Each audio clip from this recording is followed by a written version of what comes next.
All right, we're going to be reading about the creation week. I'm going to be reading Genesis 1, and my wife, Rebecca, is going to be reading Jubilees 2. All right, in the beginning, God created the earth and the heavens. The heavens and the earth. The earth was without form and void, and darkness was on the face of the deep. And the Spirit of God was hovering over the face of the waters. Then God said, "Let there be light," and there was light. And God saw the light, that it was good. And God divided the light from the darkness. God called the light day, and the darkness he called night. So the evening and the morning were the first day.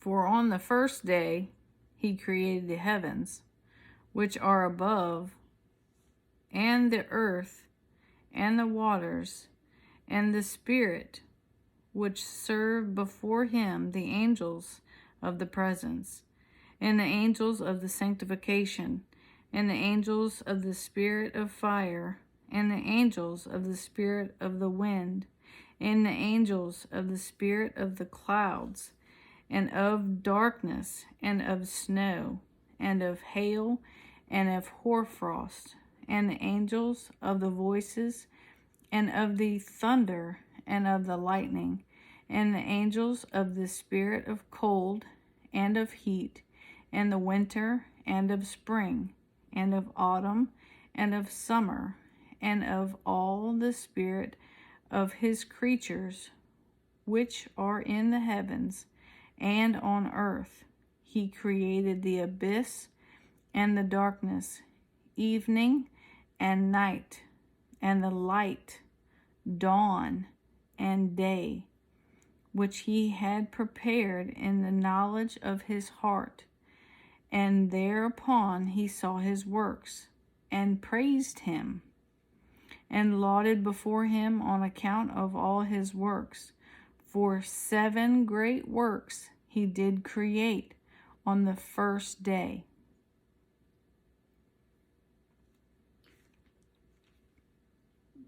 Then God said, "Let there be firmament in the midst of the waters, and let it divide the waters from the waters."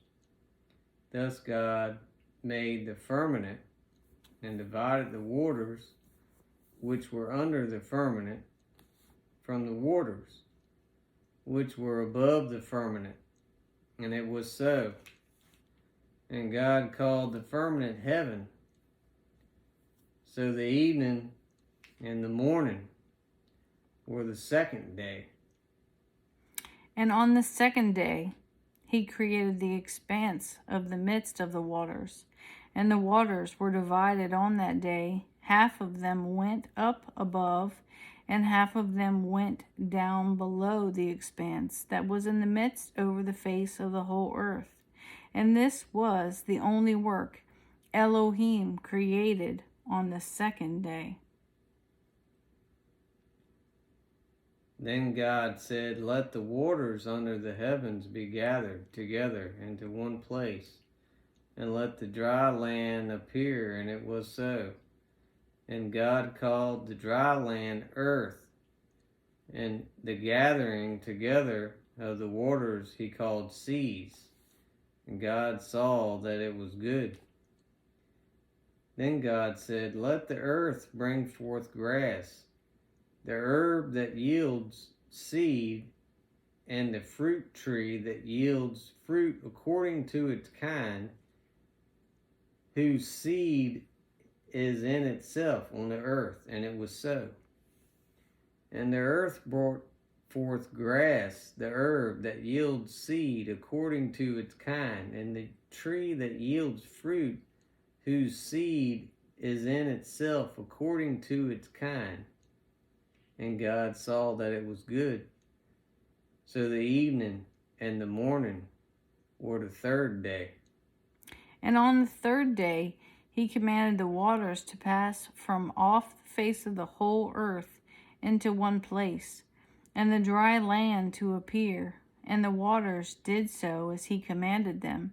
And they retired from off the face of the earth into one place outside of this expanse. And the dry land appeared. And on that day he created for them all the seas according to their separate gathering places, and all the rivers, and all the gatherings of the water in the mountains, and on all the earth, and all the lakes, and all the dew of the earth, and the seed which is sown, and all sprouting things, and fruit-bearing trees, and trees of the wood, and the garden of Eden, in Eden, and all. These 4 great works Elohim created on the third day. Then God said, "Let there be lights in the firmament of the heavens to divide the day from the night, and let them be for signs and seasons, and for days and years, and let them be for lights in the firmament of the heavens to give light on the earth." And it was so. Then God made 2 great lights, the greater light to rule the day, and the lesser light to rule the night. He made the stars also. God set them in the firmament of the heavens to give light on the earth, and to rule over the day and over the night, and to divide the light from the darkness. And God saw that it was good. So the evening and the morning were the 4th day. And on the 4th day he created the sun and the moon and the stars, and set them in the expanse of the heaven, to give light upon all the earth, and to rule over the day and the night, and to divide the light from the darkness. And Elohim appointed the sun to be a great sign on the earth, for days and for Sabbaths, and for months, and for feasts, and for years, and for Sabbaths of years, and for Jubilees, and for all seasons of the years. And it divided the light from the darkness, and for prosperity, that all things may prosper which shout and grow on the earth. These 3 kinds he made on the 4th day. Then God said, "Let the waters abound with an abundance of living creatures, and let birds fly above the earth across the face of the firmament of the heavens." So God created great sea creatures and every living thing that moves, with which the waters abounded, according to their kind, and every winged bird according to its kind. And God saw that it was good. And God blessed them, saying, "Be fruitful and multiply, and fill the waters and the seas, and let birds multiply on the earth." So the evening and the morning were the 5th day.